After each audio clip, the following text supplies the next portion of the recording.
Hello, everyone. My name is Jedi Mike 7, and I am back with another video. Guys, this is breaking news. One, Scarlett Johansson is suing Marvel, or suing Disney, I should say. Company owns Marvel. Suing Disney over the streaming release of Black Widow.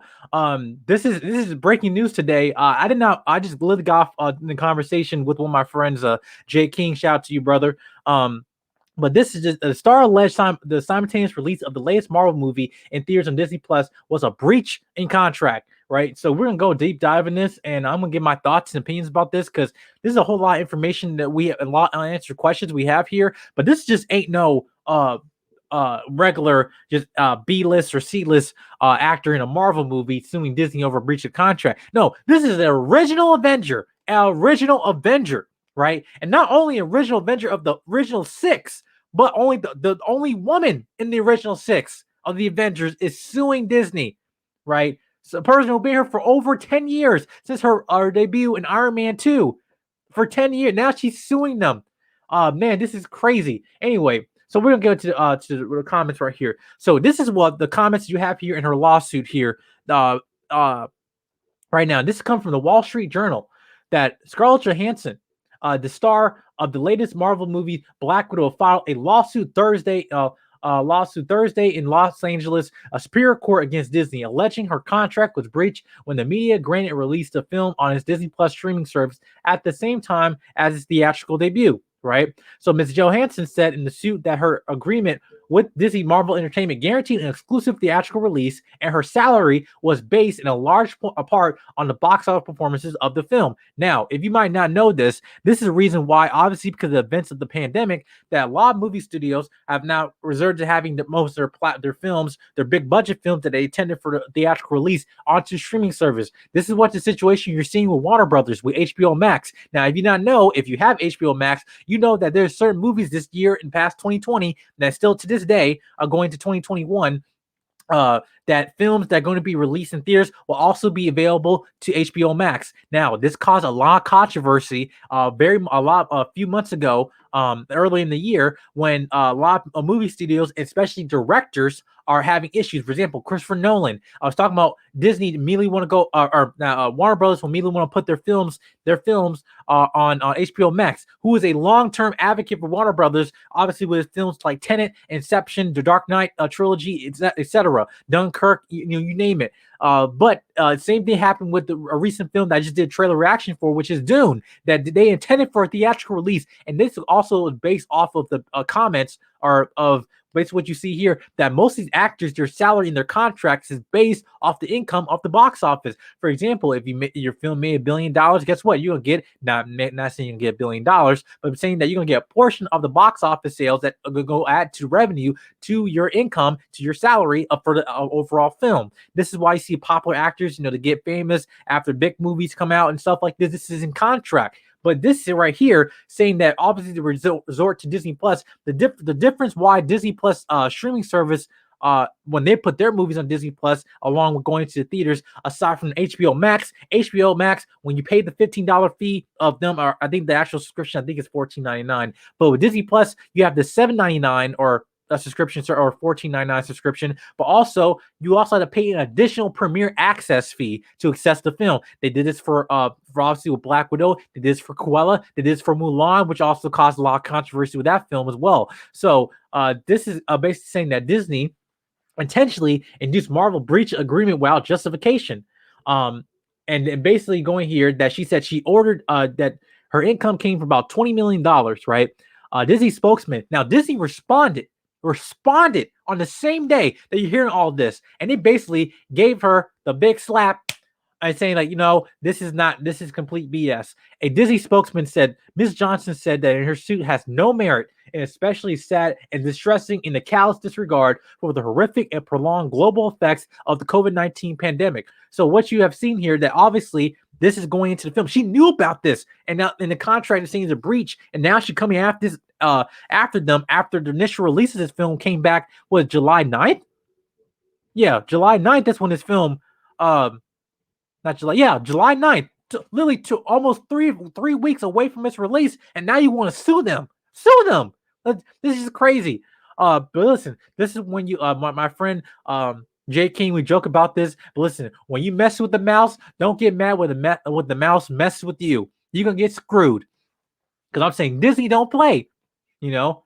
And now I am more scared for Scarlett Johansson for her career. But listen, as you see here, moving forward here in some of the comments that they're making here, that they're saying that uh, from the lawsuit, that this will surely not be the last case where Hollywood talent stand up to Disney and make it clear and makes it clear that whatever the company may pretend, it has legal obligation to honor its contract. This is what said by John Perlinsky, an attorney, Kowitz Benson Torres LLP, who is a representative of Miss Johnson. So this is basically a bunch of crap that's going on right now. But the question proposed: what does this mean for Scarlett Johansson and her career? Because you might not know, she's a phenomenal actress. Obviously, you've seen her in Marriage Story with Adam Driver. She's a incredible actress. However, what you have not seen is the fact that in the last 3 to 4 years, she's been getting a ton of controversy for just for her in her acting, for now for comments, but also for the roles that she's been taking. For example, when she's playing anime characters that get called out for whitewashing, when she got cast for playing a transgender character, saying that a straight actor they can play a non-transgender actor can play a transgender actor and all that stuff, and basically just whatever comments that she made that's kind of insensitive that got her a lot of controversy from ultimately for her stepping down from the film. But this just adds another speck of dirt on her resume. And I just say, what the studios actually want to deal with her after this? Because listen, you don't mess with the mouse. Not only do you mess with Marvel, you don't mess with the mouse. Because Marvel is not what they used to be about 10 years ago. Now, if you know this is not the first time that Marvel had issue with their contracts. If you ever recall, going back almost 10 years ago, a little film with a guy named Terrence Howard, Don Cheadle, and Robert Downey Jr. from the film Iron Man 2. Now, if you might not notice, you probably have noticed this, Don Cheadle was not originally Rhodey in the Iron Man franchise in the Marvel Cinematic Universe. It was Terrence Howard. Now, what you know, for the reason why that he left the project is because before the film started, before the first Iron Man, they signed a multi-picture deal, which, by the way, Marvel is no longer doing anymore. They locked their actors on for 10, 15 plus years in films and contracts. They're not doing that anymore. But back then, they used to do that. They did that with Chris Evans, did that with Samuel Jackson, Chris Hemsworth, Jeremy Renner, Robert Downey Jr., Scarlett Johansson, other actors, for keeping them longer for periods of time. So they contractually obligated to be in those films. But now they're not doing it anymore. But back then, they did it. Terrence Howard, he basically was very adamant about this. Marvel, they signed a multi-picture deal, a 3-picture deal to be in fact. And they said that when they came back to the second film and said, hey, came back to Terrence Howard and they say, hey, we will pay you 1/8 of what we contractually had for you, and we will give the money, basically giving a higher pay raise for Robert Downey Jr. because he became successful as an actor, the lead role. And this basically caused a lot of controversy at the end, which ultimately left him leaving the project, and Don Cheadle to this day is taking over as a mantle of War Machine. So basically in the MCU. But this caused a lot of controversy, but I don't want to know what this means for Scarlett Johansson's career.